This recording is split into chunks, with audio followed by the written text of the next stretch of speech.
کبھی خیر کے کام میں جھجک نہ کرے، شر کے کام میں جھجکائے، گناہ کے کام میں۔ وہ میرا ایک دیوانہ ساتھی ہے، یہاں آتا ہے، تو وہ میرے پاس آیا اور مجھے کہنے لگا کہ میں ایک بات کرتا ہوں، مجھے کچھ کہیے نہیں، بس ہاتھ اٹھا کے اور دعا مانگ لے۔ میں اپنے صاحب کے پاس جاتا ہوں اور اس کو کہتا ہوں میری تنخواہ بڑھائے۔ میں نے کہا ٹھیک ہے، اللہ تعالیٰ آپ کی مشکل حل کر دے، اور جس کے پاس آپ جاتے ہیں اللہ اس کے دل میں ڈالے جو اس سے ہو سکتا آپ کی مدد کرے۔ وہ چلا گیا، اپنے اس صاحب کو کہا کہ میری تنخواہ بڑھا دے۔ وہ صاحب بھی موڈ میں تھا، اس نے کہا کیا ہے کہ تنخواہ بڑھانے آئے؟ کہ میں نے اپنے مولانا صاحب سے دعا کرائی۔ آپ کو کتنی جلدی ایسی آئی؟ کیونکہ آپ دعا مانتے نہیں، نہ جانتے۔ وہ صاحب نے کیا کہا؟ اس نے کہا آپ کی تنخواہ اگر میں بڑھاؤں تو مولانا صاحب میرے لیے بھی دعا کریں گے؟ اس نے کہا میں یہاں سے سیدھا وہیں جاؤں گا۔ مولانا صاحب کو خوش کرنے کے لیے آپ کیا کریں گے؟ کہ ایک تنخواہ پوری ان کے ادارے میں دوں گا۔ تو اس نے پوچھا آپ کی تنخواہ کتنی ہے؟ اس نے کہا 70,000۔ کہا کتنی بڑھاؤں تو آپ خوش ہو جائے اور مولانا صاحب سے میرے لیے دعائیں کرائے؟ تو اس نے کہا 30 بڑھا دو تاکہ لاکھ ہو جائے۔ اس نے کہا 70 بڑھا دیتا ہوں، ڈبل کر دیتا ہوں، میرے اختیار میں۔ دیکھو خیر کے کام میں جھجکنے کی ضرورت کیا ہے؟ اور اس کو گرویدہ بنایا اپنے ادارے کا، اور میرے پاس علیحدگی میں آیا، کہا یہ لڑکا آپ کی دعا پر بڑا زبردست اعتماد کرتا ہے۔ میں نے بھی اس اعتماد کو حقیقت کا جامہ پہنایا۔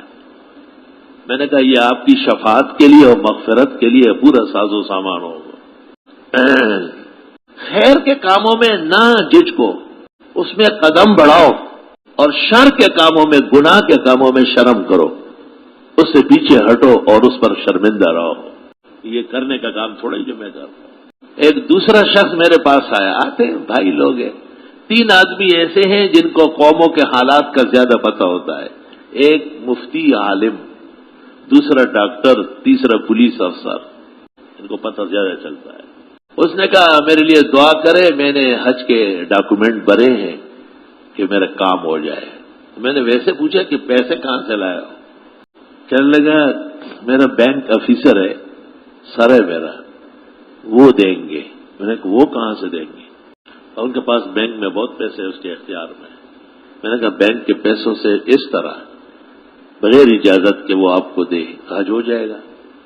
اس نے کہا ڈر تو مجھے بھی لگتا ہے، لیکن میں نے کہا ہو آؤ۔ میں نے کہا پیرس ہو آؤ، ماسکو ہو آؤ، لندن ہو آؤ، نیو یارک ہو آؤ، کچھ انسانیت کی بات ہے۔ تو گندے مال سے، اور وہ بھی کعبہ کس منہ کو جاؤ گوئے غالب، و شرم تم کو مگر نہیں آتی۔ میں نے کہا وہ ہندوستان کے اداکار سے تمہیں شرم نہیں آئی؟ جس نے کہا کہ میری اداکاری کا پیسہ حرام نہ جائے، اسلام اس کی اجازت نہیں دے گا، ہم مجرم ہیں، اس سے حج نہیں ہو سکتا۔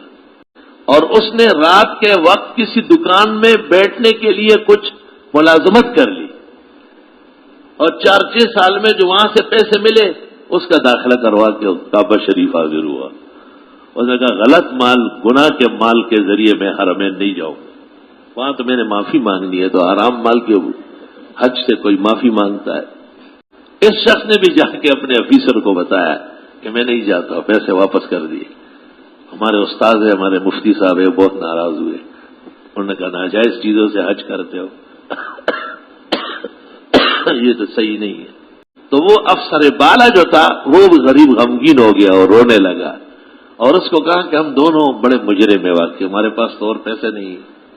حضرت سے پوچھو کہ ہمارے لیے کوئی صورت ہے، کم از کم حج تو ہمارا صحیح ہو جائے۔ میں بھی تنگ آ گیا تھا۔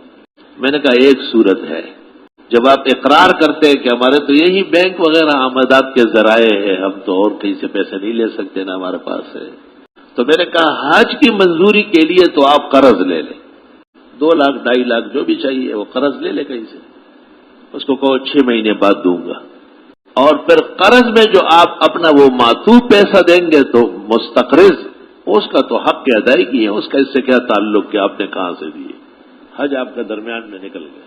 الحمدللہ ان دونوں نے عہد کیا کہ ہم فرصت قریبہ میں شک شبے والے معاملات سے پرہیز کریں گے، اور مجھے بتایا کہ حج میں ہر شوط ایک طواف 7 شوط ہے، اور صفا مروہ کے ہر سعی کے شوط میں ہم نے یہی دعا کی کہ یا رب ہمیں حلال زندگی گزارنے کی توفیق عطا فرما، اور ہمیں ایسی زندگی اور ایسی کمائی نہیں چاہیے جس سے ہمارا مذہب ناراض ہو۔ مذہب کے سامنے کوئی شرمندہ ہوتا ہے؟ مذہب کے سامنے زندہ پائندہ رہو، خوش و خرم رہو۔ جب جھٹکے لگے اور اندازہ ہو جائے کہ شاید نکلنے کا وقت آ گیا روح کے نکلنے کا، تو پہلا خیال یہ آئے گا کہ آپ نے کیا کیا ہے۔ فیم کنتم، فرشتے پوچھتے کدھر تھے، کس کام میں لگے تھے؟ قالوا كنا مستضعفين في الارض، یہ کہتے ہیں ہم جہاں رہتے تھے وہاں بہت برے حالات تھے، ہم بہت پریشان تھے۔ فرشتے کہتے الم تکن ارض اللہ واسعۃ فتہاجروا فیہا، خدا کی زمین بڑی پڑی تھی، کہیں اور چلے جاتے، گاجر اور مولی اگا لیتے، ساگ اور سبزی پیدا کر لیتے، مگر یہ نجاست اور غلاظت نہ کھاتے اور نہ بچوں کو کھلاتے۔ حرام مال اور ناجائز مال نجاست اور غلاظت ہے۔ فاجتنبوا الرجس من الاوثان، گندگی سے بچو، اللہ فرماتے ہیں۔ کھانا کھاؤ، پاخانہ نہیں کھاؤ، دودھ پیو، موت نہ پیو، پانی پیو، انسانوں کا خون نہ پیو۔ تم گناہ کے سر پر انسانیت چلا رہے ہو، تمہیں خدا نے اس لیے پیدا کیا ہے۔ اللہ تو یہ کہتے ہیں وما خلقت الجن والانس الا لیعبدون، میں نے جن اور انس کو صرف اپنی عبادت گزاری کے لیے پیدا کیا۔ عبادت گزاری معاصی، گناہ، ناجائز کاموں سے بچنے کو کہتے ہیں۔ اس مسئلے کا حاصل وہی ہے کہ مذہب کے سامنے روشن چہرے سے رہو، اور مذہب گپ شپ سے نہیں خوش ہوتا ہے، مذہب صداقت سے خوش ہوتا ہے۔ جہاں تمہیں پتہ چل گیا کہ یہ ناجائز ہے، قدم آگے نہیں بڑھاؤ، پیچھے ہٹو، اور جہاں تمہیں یہ معلوم ہوا کہ یہ ناجائز نوالا اور لقمہ ہے، اسے منہ سے قے کرو، قے۔ ابو بکر صدیق نے رسول اکرم صلی اللہ علیہ وسلم کو کہا کہ زمانے جاہلیت میں ہم کو جنتر منتر کرتے تھے، جانتے کچھ بھی نہیں تھے، اور لوگوں سے پیسے لیتے تھے۔ آپ نے فرمایا یہ حرام ناجائز ہوا ہے۔